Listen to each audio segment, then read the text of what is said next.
રાજકોટ અગ્નિકાંડમાં મૃત્યુ પામેલા લોકોની ઓળખ થઈ છે। 27 મૃતકોમાંથી 11 મૃતકોની ઓળખ થઈ ગઈ।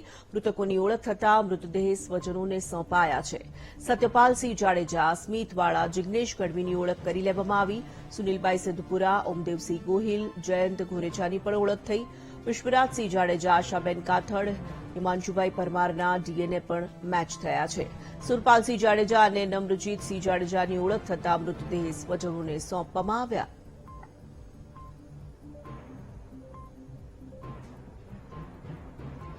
તો 11 જેટલા મૃતકોની ઓળખ થઈ ચૂકી છે। ડીએનએ ટેસ્ટ જે કરવામાં આવ્યા હતા તેમાંથી 11 મૃતકોની ઓળખ થઈ હોવાના સમાચાર હાલ તો પ્રાપ્ત થઈ રહ્યા છે। તો સુનિલભાઈ, હસમુખભાઈ સિદ્ધપુરાની પણ ઓળખ થઈ ચૂકી છે। કયા કયા મૃતકોની ઓળખ થઈ? જિગ્નેશ કાળુભાઈ ગઢવીની પણ ઓળખ થઈ ચૂકી છે। તમામ મૃતદેહ છે તે તેમના પરિવારને સોંપી દેવા